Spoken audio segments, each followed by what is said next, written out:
Hello guys and welcome back to your channel. तो guys देखो, आज का वीडियो हम लोग जो एग्रीकल्चर टॉपिक है उसका वन शॉट रिवीजन करने वाले हैं। वीडियो शायद 20 मिनट का होगा, 25 मिनट का होगा, जितना मिनट का होगा देखना, पूरा रिवीजन हो जाएगा स्टार्टिंग से लेकर लास्ट तक। और शायद ये कॉन्फिडेंस भी देगा।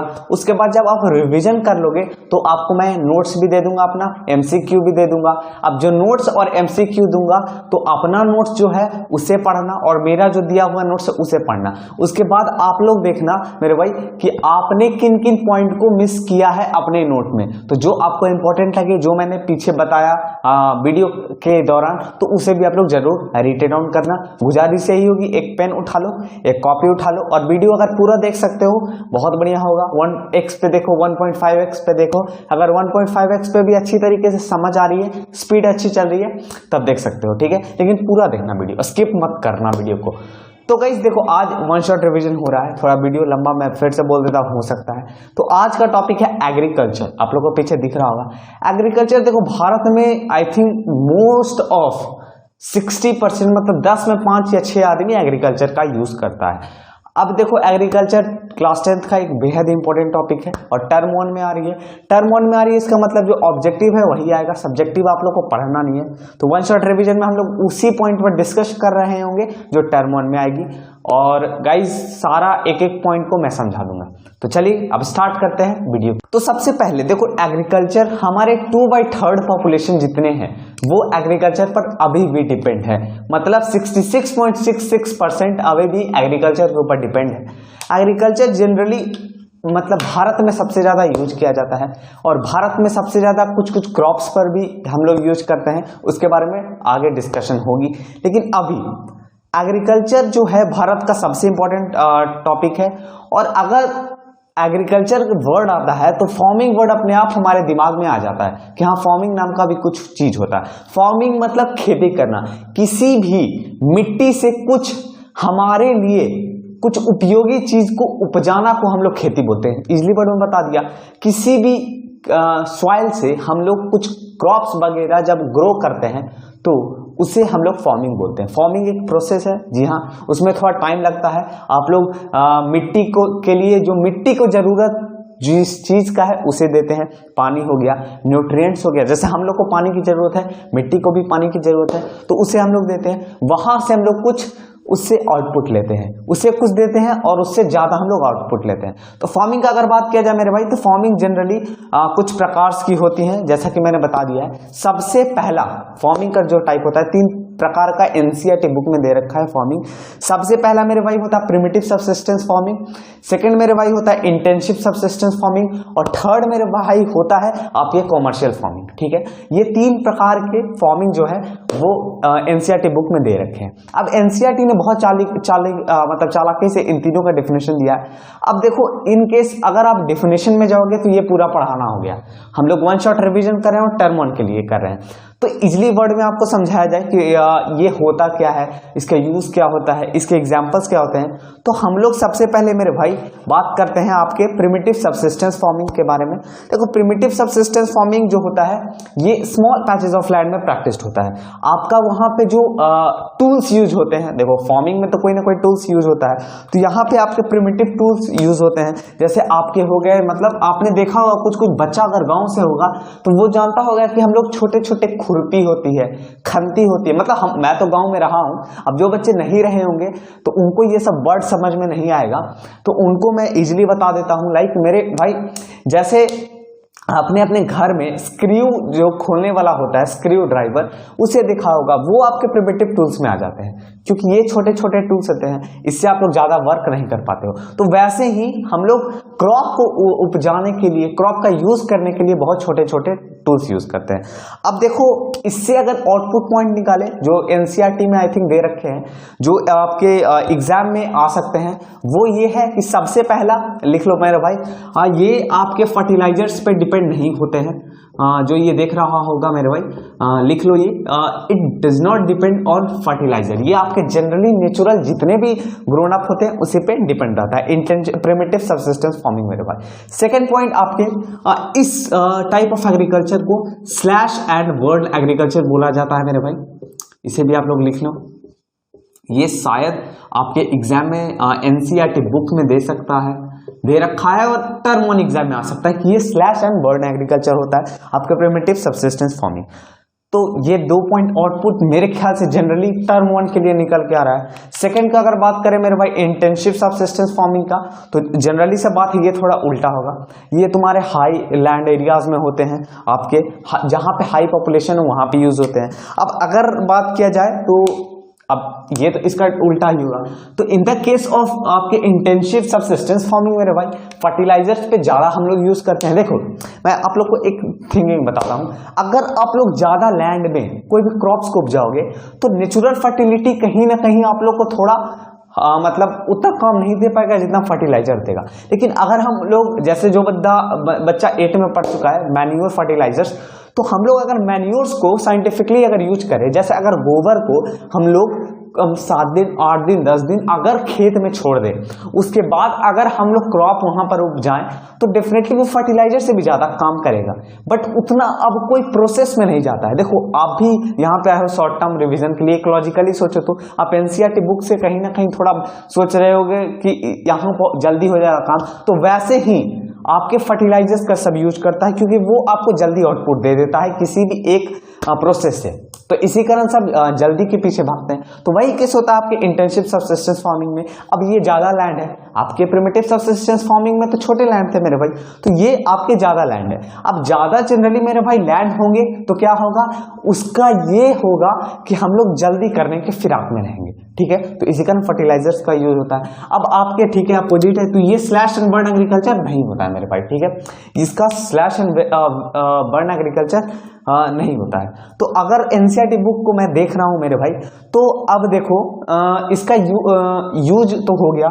अब ये जो पहला आपका है प्रिमिटिव सबसिस्टेंस फार्मिंग, उसका कुछ स्पेसिफिक नाम दे रखा है। जैसे एनसीईआरटी बुक में मैं देख रहा हूं अपने लैपटॉप में कि वहां पर आपके पहले एग्रीकल्चर जो चैप्टर है उसी के पहला एक can you name such type of farming नाम का एक कुछ पैराग्राफ दे रखा है। वहां पे दे रखा है कि जो स्लैश एंड बर्न एग्रीकल्चर होता है उसको झूमिंग बोला जाता है इन नॉर्थ ईस्टर्न स्टेट, ठीक है। नॉर्थ ईस्टर्न स्टेट जो होते हैं लाइक आपके असम हो गया, मेघालय हो गया, मिजोरम हो गया, नागालैंड हो गया, वहां पर आपके इसे झूमिंग बोला जाता है मेरे भाई। तो ये भी आप लोग लिख सकते हो अगर आप लोग चाहते हो तब।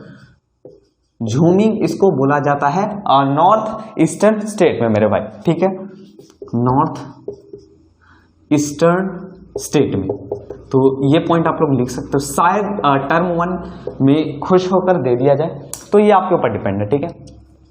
उसके बाद आपके स्लैश एंड बर्न एग्रीकल्चर को कुछ दूसरे देश में कुछ अलग भी बोला जाता है। अब जैसे जो झूमिंग हो गया उसको दूसरा देश में कुछ अलग अलग भी बोला जाता है। जैसे देखो हम लोग का एक हिंदी रीजनल मतलब मातृभाषा है, मतलब हमारे देश का, वैसे ही पाकिस्तान का उर्दू है, तो सब जगह थोड़ा यूज ऑफ लैंग्वेज अलग होगा।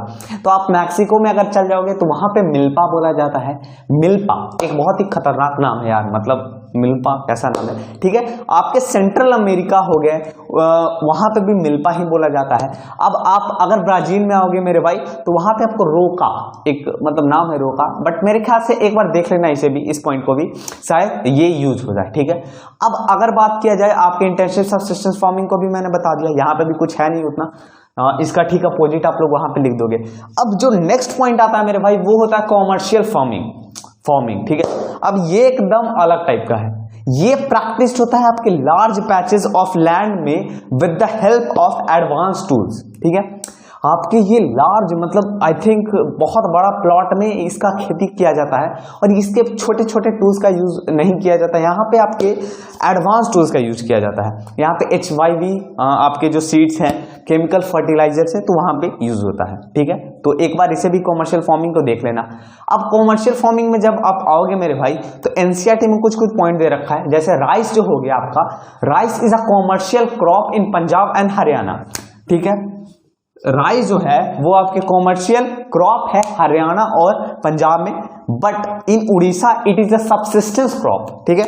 तो राइस जो है वो आपके पंजाब और हरियाणा में मेरे भाई हरियाणा में आपका ये मेन क्रॉप है। मतलब यहाँ पे आप लोगों को बोला जा सकता है कि ये कॉमर्शियल क्रॉप है। जैसे किसान इसे इस प्रोडक्ट को इसे प्रोडक्ट ही मानते हैं, वो इसका यूज इसी कारण इसे उपजाते हैं कि वो इसे बेच सके, उसे कुछ कॉमर्शलाइजेशन उनका हो सके, उनके जो जितने भी बिजनेस है तो उनको as a mind of business वहाँ यूज होता है। ठीक है, तो ये भी देख लेना। अब हम लोग रिवीजन की बात कर रहे हैं, तो अब जो मेन पॉइंट आता है वो मैं कुछ बता देता हूँ आपका।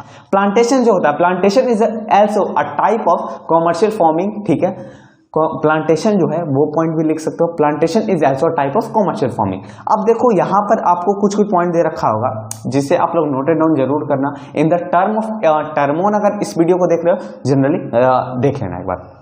तो जैसे मैं देख सकता हूं इन इंडिया, ठीक है, in India tea, coffee, rubber, sugarcane, bananas ETC are important plantation crops. तो ये जो क्रॉप्स हैं वो इंडिया में इंपॉर्टेंट क्रॉप्स होते हैं। अब जो मैं बता रहा हूं मेरे भाई वो बहुत इंपॉर्टेंट है। आपका टी जो होता है वो जनरली असम एक कॉमर्शलाइजेशन क्रॉप के रूप में देखा जाता है, जो आपको अच्छा रेट दे सके। नॉर्थ बंगाल में आपके कॉफी का ज्यादा मार्केट वैल्यू है। उसके बाद इन कर्नाटका में भी आपका बढ़िया है। तो ये सब आप लोग देख लेना। अगर बम्बू का यूज करोगे, बम्बू का नाम लोगे, तो नॉर्थ ईस्ट में बम्बू का भी बहुत ज्यादा यूज है। अगर आप बनाना प्लांटेशन का बात करोगे तो साउथर्न पार्ट ऑफ इंडिया में भी इसका बहुत ज्यादा मतलब प्रोड्यूस होता है। अब जैसे बहुत बच्चे ये देखोगे कि जो बच्चा डाव का नाम जानता है, डाव हम लोग तरफ मिलता है, हम लोग तरफ 50 रुपए का एक डाव मिलता है मेरे भाई। बट अगर आप चले जाओ साउथ तरफ तो वहां पर आपके 13 रुपए सिर्फ डाव का प्राइस है। तो जनरली डाव का प्राइस इतना क्यों बढ़ता है, दिमाग अगर लगाओगे तो क्रॉप को ट्रांसपोर्ट भी किया जाता है। जैसे साउथ तरफ बनानास बहुत अच्छे होते हैं, तो वहां से यहाँ पे बनानास हो गए, बनाना तो यहाँ भी होते हैं मेरे भाई। बट डाव अगर जनरली नारियल पानी की बात किया जाए, उसके बाद नारियल बात किया जाए, तो ये सब जो है वो साउथ तरफ बढ़िया होता है। तो साउथ से यहाँ लाया जाता है ट्रांसपोर्टेशन के द्वारा। तो जनरली जो प्राइस बढ़ता है वो आपके ट्रांसपोर्टेशन का प्राइस बढ़ जाता है। अब बिहार में आता है तो वहां की थोड़ी कुछ गवर्नमेंट भी टैक्स लेती है, तो टैक्स भी कुछ बढ़ जाता है। और कुछ अपना मतलब बिजनेस के लिए भी जो बेचते हैं वो भी थोड़ा प्राइस 5 रुपए 10 रुपए बढ़ाकर बेचते हैं। ठीक है, तो ये कुछ हो गया 3 प्रकार के क्रॉप। और जनरली अगर हम लोग उस सारे 3 प्रकार के क्रॉप का समरी निकाले, इंपॉर्टेंट पॉइंट यही है, आपके देख लेना है कि कौन स्टेट का मेन जो क्रॉप है उसे एक बार देख लेना। ठीक है, उसके बाद आपको देख लेना है कि राइस कहाँ का है, मतलब वही कहाँ का कौन मेन क्रॉप है उसे आप लोग एक बार देख लेना। फिर ये झूमिंग जो है नॉर्थ ईस्टर्न स्टेट, फिर कौन कंट्री में, जैसे मिल्पा बोला जाता है मैक्सिको में, तो वो सब एक बार आप लोग देख सकते हो। ठीक है, फिर स्लैश एंड बर्न एग्रीकल्चर आपको बोला जाता है प्रिमिटिव सबसिस्टेंस क्रॉप को, तो क्यों मतलब ये भी आ सकता है। फिर फर्टिलाइजर का यूज नहीं होता, तो एक बार डिफरेंस भी देख लेना प्रिमिटिव सबसिस्टेंस क्रॉप और इंटेंसिव सबसिस्टेंस क्रॉप में। अब जनरली जो नेक्स्ट पॉइंट आता है वो होता है क्रॉपिंग पैटर्न। देखो जो बच्चे क्लास 8 में होंगे वो डेफिनेटली साइंस में पढ़ा होगा रबी और खरीफ क्रॉप। तो रबी और खरीफ क्रॉप का लगभग आपको नॉलेज होगा, बट यहाँ पे माइजे क्रॉप एक जुड़ जाता है। अब रबी, खरीफ और जैद क्रॉप भी। अब जैद में जनरली मेरे भाई ककम्बर हो गया, वाटरमेलन, जो मतलब हर ईयर मिलते हैं उसे ही जैद में जनरली लिया जाता है आपके। तो जो हर साल होते हैं जैसे watermelon, musk melon, cucumber, sugarcane, तो ये सब जैद क्रॉप में आता है। रबी क्रॉप सबको पता ही। तो रबी क्रॉप जो होता है वो it is harvested in summer from April to June के आसपास रबी क्रॉप्स होता है। और खरीफ क्रॉप्स आपके ठंडे के आसपास सितंबर अक्टूबर के आसपास हार्वेस्टेड होते हैं। तो जनरली आपको टर्म 1 में क्वेश्चन आएगा एग्जाम्पल से, आपके रबी क्रॉप्स के लाइक क्वेश्चन दे सकते हैं कि which of the following is not a rabi crops. Option में आपके दे दिए जाएंगे, रबी क्रॉप्स का नाम एक नहीं होगा। तो मेनली मैं यही आपको रिकमेंड करूंगा कि मेरे भाई आप लोग रबी क्रॉप्स के जितने भी क्रॉप्स हैं उसे बढ़िया तरीके से देख लेना, और माइजे क्रॉप्स को बढ़िया तरीके से देख लेना, उससे अच्छे क्वेश्चन आ सकते हैं। और अगर बात किया जाए इंपॉर्टेंट क्रॉप्स की, तो वीट हो गया, आपके बार्ले हो गया, पीज हो गया, ग्राम हो गया, एनसीईआरटी बुक में दे रखा है तो उसे भी एक बार देख लेना। माइजे उसके बाद खरीफ क्रॉप्स का बात किया जाए इंपॉर्टेंट क्रॉप्स का, तो पैडी, माइजे, जूट, बाजरा, तूर, ये सब कुछ हो गया। फिर प्रोड्यूसिंग स्टेट को भी अगर आप देखना चाहते हो तो देख सकते हो, पंजाब है, हरियाणा है, रबी क्रॉप्स का हिमाचल प्रदेश, जम्मू कश्मीर, ये सब रबी क्रॉप्स का मेनली प्रोड्यूसिंग स्टेट है। और खरीफ क्रॉप्स का मेरे भाई असम, वेस्ट बंगाल, आंध्र प्रदेश, तमिलनाडु और महाराष्ट्र है। ठीक है, तो इसे भी आप बार देख लेना। यही है आपके मेरे भाई क्रॉपिंग पैटर्न्स में। क्रॉपिंग पैटर्न्स का क्वेश्चन कहां से उठेगा? आपके रबी क्रॉप्स और खरीफ क्रॉप्स के या तो डिफरेंस या तो आपके क्रॉप्स के क्वेश्चन आ सकते हैं। अब क्वेश्चन आता है मेजर क्रॉप्स में मेरे भाई। देखो जो बच्चा क्रॉप्स के बारे में बिहार से होगा, झारखंड से होगा, तो उसे मतलब मेनली क्रॉप्स के बारे में अच्छी तरीके से नॉलेज होगा। क्रॉप्स देखो अपने आप में ही मतलब एक हम लोग के लिए बहुत इंपॉर्टेंट होता है। जो जनरली मनुष्य है वो क्रॉप्स का अहमियत समझते होंगे कि अगर एक दिन वो ना मिले जो हमारा बेसिक नीड है, जो हमारा डेली का खाना है, वो अगर ना मिले तो क्या हालत होता है। तो अगर कोई भी बच्चा क्रॉप्स का नाम सुने, सबसे पहले चावल आता है दिमाग में, रोटी आता है, वो कैसे बनता है? आपके राइस व्हीट। तो राइस सबसे पहले इंपॉर्टेंट क्रॉप्स में आता है। अगर मेरे भाई राइस की बात किया जाए तो राइस से एक इंपॉर्टेंट पॉइंट आपको निकालना है, ठीक है। तो सबसे पहला राइस के बारे में अगर आपको बढ़िया तरीके से जानना है मेरे भाई, तो सबसे पहला पॉइंट आपको ये जानना है कि ये खरीफ क्रॉप है, ठीक है। ये अच्छी तरीके से आप लोग ध्यान में रख लेना कि ये खरीफ क्रॉप के अंदर आता है, ठीक है। अब जनरली अगर खरीफ क्रॉप्स के बारे में आप लोग जान जाओगे तो इसका जो रिक्वायर होता है, देखो क्रॉप का जैसे बहुत ये बोलते हैं इस बार बारिश ज़्यादा आ गई, बारिश कम आई, तो क्या क्रॉप्स जो राइस होता है उसका क्या मतलब टेम्परेचर कैसा होना चाहिए? तो राइस क्रॉप उगाने के लिए हमेशा आपको हाई टेम्परेचर की मेरे भाई ज़रूरत होती है। तो हाई टेम्परेचर इसका है आपके 25 डिग्री सेल्सियस से ऊपर हमेशा होना चाहिए, ठीक है। 25 डिग्री सेल्सियस से हमेशा ऊपर इसका क्रॉप का आपका टेम्परेचर होना चाहिए। उसके बाद आपके हाई ह्यूमिडिटी होना चाहिए, जी हाँ, आपके हाई ह्यूमिडिटी भी होनी चाहिए, हाई ह्यूमिडिटी भी बढ़िया तरीके से होना चाहिए। फिर जो एनुअल रेनफॉल जो है वो 100 सेंटीमीटर से ऊपर होना चाहिए।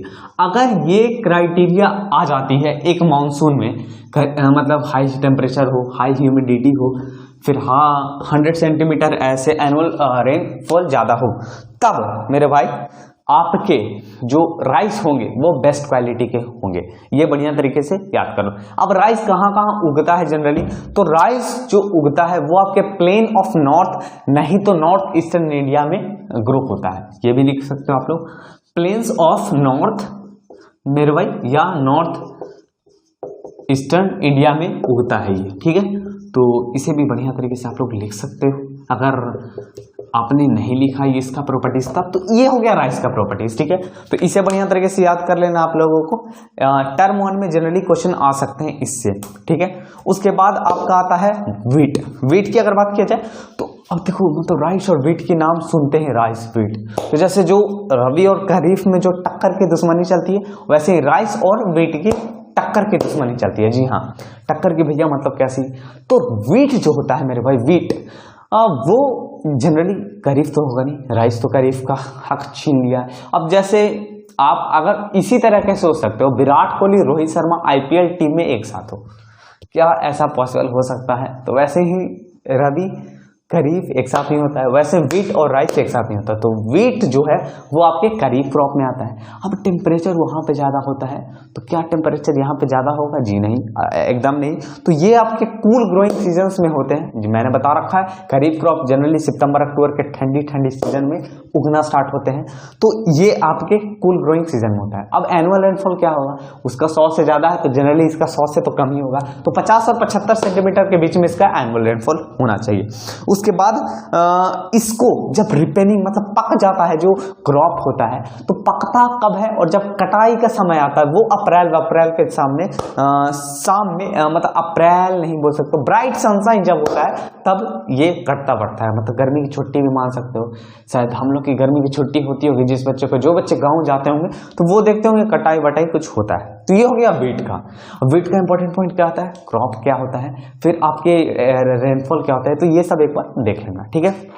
उसके बाद अब आपके मिलेट्स आ गए। मिलेट्स भी 3 प्रकार के होते हैं। मिलेट्स कौन कौन होते हैं? ज्वार, बाजरा, उसके बाद आपके रागी, ठीक है। ये 3 प्रकार के मिलेट्स होते हैं मेरे भाई।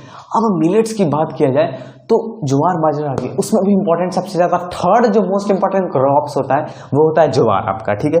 ज्वार सबसे थर्ड इंपॉर्टेंट क्रॉप्स होता है और वो जो ग्रो होता है वो मॉइस्ट एरियाज में ग्रोथ होते हैं। ज्वार जो ग्रोथ होते हैं मेरे भाई वो मॉइस्ट एरियाज में ग्रोथ होते हैं, विच हार्डली नीड्स इरिगेशन। अब देखो मॉइस्ट एरियाज में हो ही रहे हैं तो नीड्स मतलब इरिगेशन का क्या होना चाहिए। तो एक बार ज्वार देख लेना। अब बाजरा भी आप लोगों को दे रखा है एनसीईआरटी में मेरे भाई, बाजरा भी यहाँ पे मैं देख रहा हूँ कि दे रखा है। अब ये बाजरा जो ग्रोथ होते हैं वे सैंडी सॉइल में ग्रोथ होते हैं, तो इसे भी एक बार देख लेना। रागी, इसका भी प्रॉपर्टीज एनसीईआरटी में दे रखा है। अगर इंपॉर्टेंट क्वेश्चन की बात किया जाए गाइस तो इंपॉर्टेंट क्वेश्चन कुछ बढ़िया क्वेश्चन दे रखा है एनसीईआरटी में गाइस, बट आपके टर्म 1 के अनुसार जनरली आपका फोकस अभी तक जो समरी अगर अभी तक ले ले पूरे पेज की, तो अभी तक की समरी मैं यही बोलूंगा कि आपकी जो मेन फोकस होना चाहिए वो होना चाहिए रबी क्रॉप्स के बारे में, टाइप ऑफ फार्मिंग के बारे में, फिर जो कल्टिवेशन होते हैं फार्मिंग, जैसे शुगर केन कहाँ प्रोड्यूस होता है सबसे ज्यादा, टी कहाँ होता है अभी मैंने बताया असम, तो वो सब आप लोग एक बार देख लेना। तो ये हो गया क्रॉप्स का हालत। आप बाजरा, ज्वार, रागी जो मिलेट्स होते हैं उससे मेरे ख्याल से कम क्वेश्चन आ सकता है। ये शायद क्वेश्चन दे देगा एनसीईआरटी मतलब बोर्ड की थर्ड मोस्ट इंपोर्टेंट क्रॉप्स कौन होता है, तो याद रखना ज्वार हमेशा थर्ड मोस्ट इंपोर्टेंट क्रॉप होता है। अब जब आप सेकंड पार्ट में आते हो तो जनरली कुछ आपके food crops other than grain दे रखा है, तो उसमें भी आप लोग को देख लेना है कि रबी कौन है, क्रॉप कौन है, आपके टेम्परेचर किसका ज्यादा है, टेम्परेचर किसका कम है, ये सारे मैं नोट्स में दे दूंगा अपने, तो नोट्स एक बार जाके जरूर मेरा देख लेना मेरे भाई। उसके बाद अगर बात किया जाए इन क्रॉप्स के अलावा, तो इन क्रॉप्स के अलावा मेरे भाई आपको हॉर्टिकल्चर जो क्रॉप्स है उसे एक बार बढ़िया तरीके से देख लेना है। क्वेश्चन किया जाए थर्ड मोस्ट इंपॉर्टेंट क्रॉप्स के बारे में, तो डेफिनेटली मेरे भाई आपके अब क्रॉप्स के अलावा मैंने बता दिया, उसके बाद मिलेट्स के अलावा आपके शुगर केन है, उसके बाद आपके टीज हैं, उसके बाद आपके मेरे भाई शुगर केन है, कॉफी है, तो ये सबको एक बार जरूर देख लेना। इसका वही देखना है कि रबी है कि क्रॉप है। उसके बाद आपके जो दे रखे हैं एनसीईआरटी बुक में उसे एक बार देख लेना। मैं अपना खुद का नोट्स दे दूंगा, हैंड रिटेन नोट्स, तो वहां पे आप लोग को ये सारा दे दिया जाएगा। अब इसे एक एक चीज करके बताने लगेंगे तो टाइम बहुत ज्यादा चला जाएगा, ये रिविजन हो रही है। तो अगर इंपॉर्टेंट पॉइंट इधर से निकाला जाए तो इंपॉर्टेंट पॉइंट यही होगा कि देख लेना कि रबी कौन है, खरीफ क्रॉप है। मैं हमेशा बोलता हूँ एक क्वेश्चन मेरे भाई इस बार आएगा रबी और खरीफ क्रॉप से, ये लिख कर ले लो कि कौन रबी है कौन खरीफ है, तो एक बार उसे भी ध्यान से जरूर पढ़ लेना। उसके बाद अगर बात किया जाए तो नॉन फूड क्रॉप्स है, तो आपके रबड़ है। अब रबड़ देखो, रबड़ की बात किया जाए थोड़ा मैं बताता हूँ, ये इक्वेटोरियल क्रॉप है, ठीक है, बट अंडर स्पेशल कंडीशन ये आपके ट्रॉपिकल रीजन और सब ट्रॉपिकल रीजन में भी ग्रो हो जाता है। तो ये सब पॉइंट आपको याद रखनी है मेरे भाई। अगर रबड़ का नाम लेते हो तो साउथ जरूर याद आता है, तो साउथ तरफ वो अच्छी ग्रोथ होती है, तो ये सब देख लेना है। आपके नॉन फूड क्रॉप्स कौन है, फिर फाइबर क्रॉप्स आपके दे रखे हैं, तो उसके जो टाइप्स हैं आपके कॉटन हो गए, उसके बाद कुछ टाइप दे रखा है तो उसका प्रॉपर्टीज एक बार जरूर देख लेना। उसके बाद आपके टेक्नोलॉजी एंड इंस्टीट्यूशनल रिफॉर्म, तो ये सब मेरे ख्याल से है, बट देखो मेरे भाई मैं यही बोलता हूँ कि ये सब का जो खेल है वो टर्म 2 के लिए है। तो मेरा यही ओपिनियन आप लोगों के लिए, जो इंपॉर्टेंट क्रॉप्स दे रखे हैं आप लोगों के मेरे नोट्स में सब मैंने बता रखा है, तो उसे एक बार जरूर देख लेना। और इसमें भी कुछ अगर प्रॉपर्टीज आपको लगे कि हाँ भैया मतलब इसके बारे में अगर मतलब एक डिटेल्ड वीडियो चाहिए तो पार्ट 2 में बना दूंगा सारे के बारे में, तो अगर चाहिए तो कमेंट में बतला देना, मैं पार्ट 2 बना दूंगा अगर पूरे के चाहिए तब। और अगर बात किया जाए यहाँ पे गाइस, तो आप एनसीईआरटी के 4 एमसीक्यू दे रखे हैं, चारों एमसीक्यू को बढ़िया तरीके से एक एक पॉइंट को सॉल्व कर लेना। अब जब एक एक पॉइंट को सॉल्व कर लोगे तो एक बढ़िया कॉन्फिडेंस भी आप लोग को मिल जाएगा कि हाँ क्वेश्चन हम लोगों ने कर रखा है, मैंने आपको नोट्स दे दिया है मेरे भाई, एमसीक्यू भी दे दूंगा, कोशिश करूंगा अगर बन जाता है तो दे दूंगा। तो ये सब अगर मिल जाएगा तो आपको डेफिनेटली एक बढ़िया बूस्टअप तैयारी हो जाएगा। तो गाइस यही कुछ था वन शॉट रिविजन में एग्रीकल्चर चैप्टर के लिए। वीडियो अच्छी लगी होगी तो लाइक कर देना, चैनल पर नए हो और अभी तक वीडियो देख रहे हो तो सब्सक्राइब कर देना गाइस, और बेल नोटिफिकेशन जरूर याद से ऑन कर देना। तो मिलते हैं अगले वीडियो में गाइस, तब तक सेफ रहो, पढ़ते रहो। सो बाय गाइस।